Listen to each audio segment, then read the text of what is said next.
Hello students, I am Sonu Kasana and today we are going to complete book exercise of the chapter Role of the Government in the Health. Let's start. Exercise करते हैं. First question is, in this chapter you have read that health is wider concept than illness. इस अध्याय में आपने पढ़ा है कि health जो है वो वाइडर कंसेप्ट है, बीमारी से बढ़ कर के है. Look at this quote from the constitution and explain the term.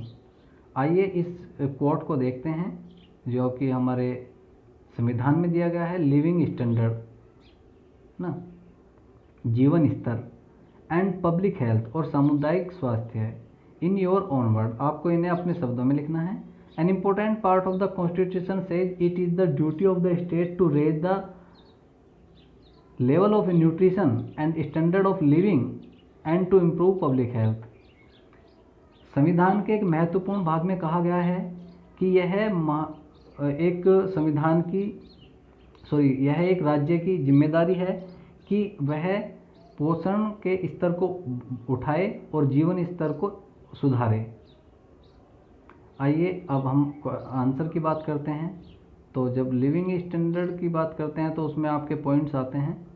सबसे पहला पॉइंट आता है कि इसका मीनिंग क्या है. It means the condition in which people are living, कि जिस स्थिति में लोग रह रहे हैं वह है.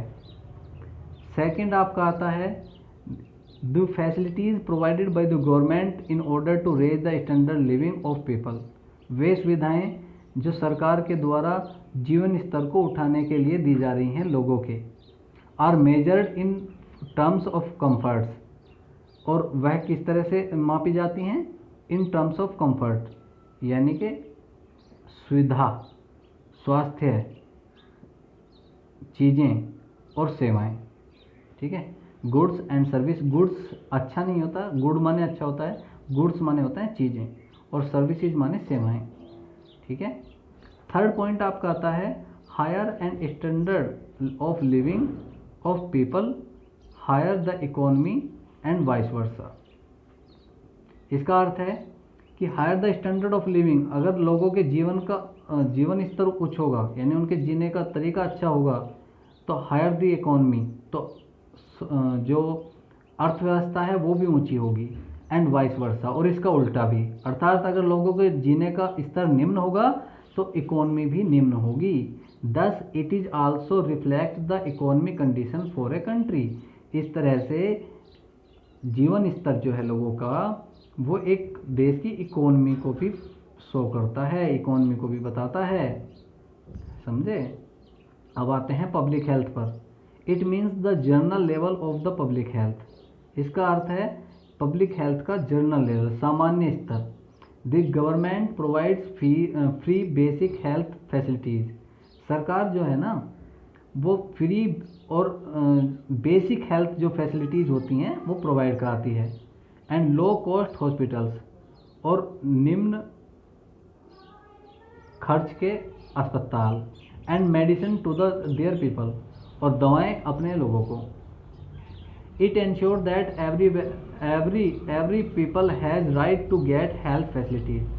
यह आश्वस्त करता है कि प्रत्येक व्यक्ति को अच्छी स्वास्थ्य का अधिकार है. Okay students. Question 2. Okay, before question 2 I want to tell you one thing. आपको इस वीडियो के कमेंट बॉक्स में अपने नाम के साथ with your name, you have to write your name first and comment करना है A5. क्या कमेंट करना है? A5 name / A5. ये आपकी अटेंडेंस होगी. ठीक है, कि किस बच्चे ने ये वीडियो वॉच कर लिया है, देख लिया है, और उनका वर्क भी आ जाना चाहिए मेरे पास. ठीक है. और जो पहले वीडियो डाले गए हैं वो सब वर्क भी मेरे पास आ जाना चाहिए कल तक. ओके, क्वेश्चन 2 की बात करते हैं. क्वेश्चन 2 में बोलता है, क्वेश्चन 2 में कहा गया है what are the different ways through which the government can take steps to provide health care for all. Discuss. कि कौन से कदम हैं जिन्हें सरकार उठा रही है सभी को स्वास्थ्य सुविधाएं देने के लिए। आइए बात करते हैं। सबसे पहले तो ये आप लिखेंगे different ways through which the government can take step to provide health care for all. First is, पहला का स्टेप है establishing public health care at zonal level. तो जो जोनल लेवल होते हैं वहाँ तक ये पब्लिक हेल्थ केयर को इस्टेब्लिश कर रही है, बना रही है। सेकंड आपका आता है setting up low cost government hospital. कम खर्च वाले, कम पैसे लेने वाले गवर्नमेंट अस्पतालों को बनाया जा रहा है। नंबर थर्ड है हेल्थ इंश्योरेंस और बेसिक ट्रीटमेंट। हेल्थ इंश्योरेंस कराए जा रहे हैं और बेसिक ट्रीटमेंट दिया जा रहा है। Provision of clean drinking water, सभी को पीने का साफ पानी मुहैया कराया जा रहा है। And step two check pollution, और जो प्रदूषण है उसे चेक करने के लिए कदम उठाए जा रहे हैं। Generic medicine at low prices should be provided. जो जेनेरिक मेडिसिन हैं वो कम खर्च पर दी जानी चाहिए। नंबर 6 है health care program and creating awareness. Health care program चलाए जाएं और लोगों में जागरूकता पैदा की जाए।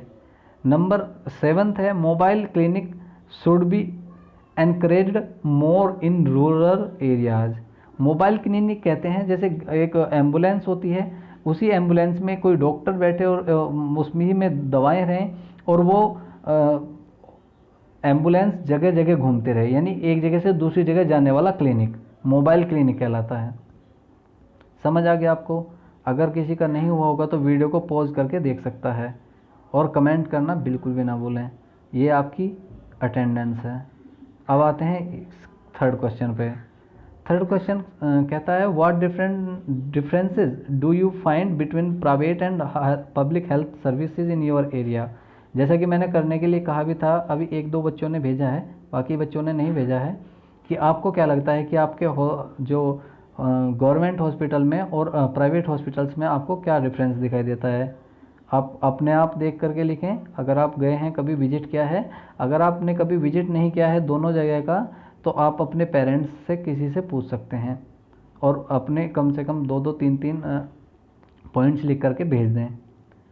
Use the following table to compare the contrast these.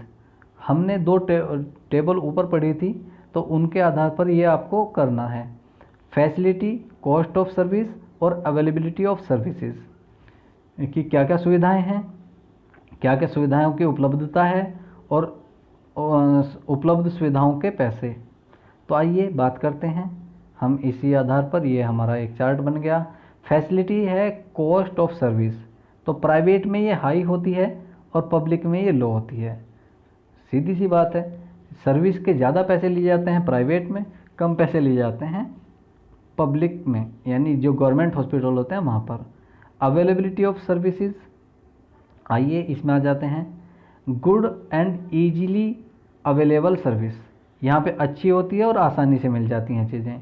Poor and take long time in providing services, यहाँ थोड़ा उनका स्तर कम होता है और लंबा समय लग जाता है सर्विस प्राप्त करने में। फॉर एग्जांपल, आपको अगर अपना कोई फ्रैक्चर हो गया है कहीं पे और आपको एक कराना है अपना, क्या बोलते हैं उसको, एक्सरे कराना है आपको, तो आपको अगर आप जाएंगे तो लगभग फ्री में हो जाता है गवर्नमेंट हॉस्पिटल में। लेकिन प्राइवेट में कहीं आप जाएंगे तो उसके 200-250 रुपये खर्च आता है, लेकिन टाइम बहुत लगता है गवर्नमेंट में। वहाँ पे एक लंबी लाइन होती है जो आपको झेलनी पड़ती है।